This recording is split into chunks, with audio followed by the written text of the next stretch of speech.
नाही. माऊलीच्या सोहळ्यामध्ये बघा, ज्यावेळेस माऊलीचा सोहळा निघतो ना, माऊलीचा सोहळा निघायच्या अगोदर 15 दिवस कोणताही वारकरी असू द्या, तिथे या ठिकाणी प्रत्येकाला या माऊली या. ज्यावेळेस माऊली ज्या गावात जातात ना, ज्या गावात माऊलीच्या पालख्या जातात, संतांच्या पालख्या जातात, त्या गावात ज्या गावात सगळे घर उघडे असतात, पुण्यामध्ये माणसं बघा इतके या ठिकाणी पंचपक्वान हात जोडला लागतो, पाया पडतात लोक, महाराज माणसं जेवायला पाठवा, माऊली जेवायला चला. पण आम्ही तोंडाकडे सुद्धा लोक आमचे वारकरी बघत नाही. पंचपक्वान आणि त्याच गावामध्ये फक्त माऊली पुढे जाऊ द्या, एकच मुक्काम, तुम्ही पुन्हा मागून जा. तुम्हाला चहा काय पाणी सुद्धा लोक पाजत नाही. ही माऊलीची ताकद आहे. मला चिंतन हे करायचंय, माऊलीची संगत आहे म्हणून पंगत आहे. तसं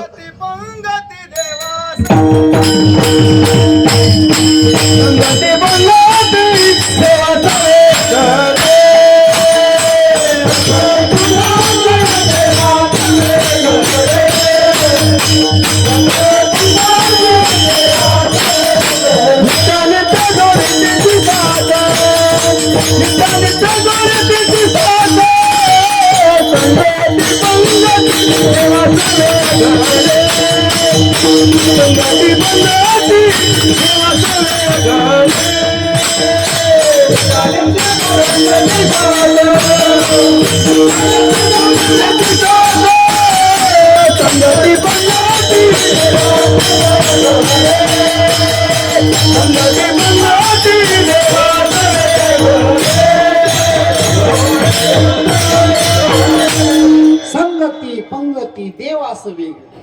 मला चिंतन हे करायचं, संगतीनं पंगत मिळते. काहींच्या जीवनामध्ये पंगतीचा लाभ आहे, संगतीचाही लाभ आहे. महाराजांना विचारा, महाराज पंगत कोणती? तर महाराज सांगतात, ब्रह्मरस करू भोजना पंगती. संगत कोणती आहे?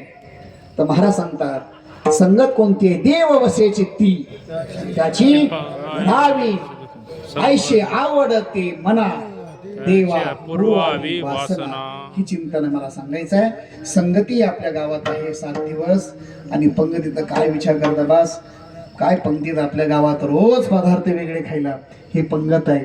मला लौकिक खाण्याबद्दल मला बोलायचं नाहीये, हे का घडतंय संगत माझ्या. मी एवढं सांगेल, 7 दिवस तुम्ही सप्ताह करताय, काही नाही घडलं तरी चालेल, पण संगती चांगली करा, चांगल्या लोकात राहा, चांगले विचार ठेवा, मजबूत विचार ठेवा, दरिद्री विचार ठेवू नका. आणि अगदी ज्ञानेश्वरी गाथा यांची संगत करा. जीवनामध्ये कुणाची संगत करण्यापेक्षा साधू संतांच्या संगतीत राहा.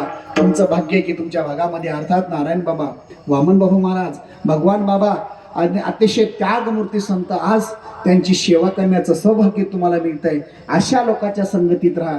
आणि मला चिंतन हे करायचं आहे, मला चिंतनाचा विषय हा सांगायचा आहे, संगतीचा परिणाम आहे. इतका बदल जीवनामध्ये होतो.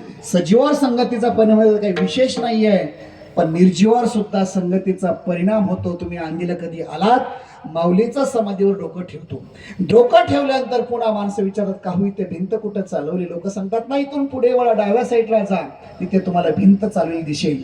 तिथे जातो आपण, हार घेतो, माऊलीच्या त्या भिंतीवर ठेवतो आणि श्रद्धेने दर्शन घेतो. जेवढा ज्ञानोबराच्या समाधीवर आपला भाव आहे, तोच भाव त्या भिंतीवर आहे. का आपल्या गावात भिंती नाहीत का? आपल्या गावात दगड नाहीत का? पण आंधीला जाऊन 500 किलोमीटर 300 किलोमीटर जाऊन 1000 रुपये खर्च करून त्या भिंतीचं दर्शन का घेतो? त्याचा परिणाम आहे का? त्याच भिंतीला ज्ञानोबराचा सहवास लाभला, निवृत्तीनाथांचा, सोपान काकाचा, मुक्ताबाईचा सहवास लाभला. आणि म्हणून त्या भिंतीवर सुद्धा श्रद्धा लोकांची. का? याच भिंतीवर माझी माऊली बसले. पण मला चिंतन हे करायचं आहे. लक्षात ठेवा, आई वडिलाचं या ठिकाणी कोणी व्रत श्राद्ध घालत नाही, पुण्यतिथी घालत नाही. पण मागच्या महिन्यामध्ये आळे फाटला या ठिकाणी ज्ञानोबराचा रेढा, ज्या रेड्याने वेद बोलले, आणि त्याच रेड्याच्या समाधीला लाखो लोक उत्सवाला येतात. का आपल्या गावात रेडे नाहीत का? अरे वडिलाची पुण्यतिथी कोणी घालत नाही, करोड रुपये तिथे खर्च करतो का? त्यांना विचारा, भूतकाळ आठवा, याच रेड्याला माऊलींचा सहवास लाभला होता. मला चिंतन हे करायचं आहे. संगत खूप महत्वाची आहे. आज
बस जोरात एकदा महाराजांचा टाळी वाजवा, जोरात वाजवा, कंजूसपणा करू नका.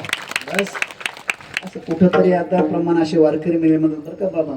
आता इतकं रिमिक्स वातावरण झालं, आम्ही काय म्हणतो त्यालाही कळत नाही, तो काय म्हणतो आम्हालाही कळत नाही. एकदा साताला कीर्तनला गेलो, मी सरळ प्रमाण म्हटलंय का बाबांनी ओवीच म्हणली की ओवीच टाळावर म्हणजे गोड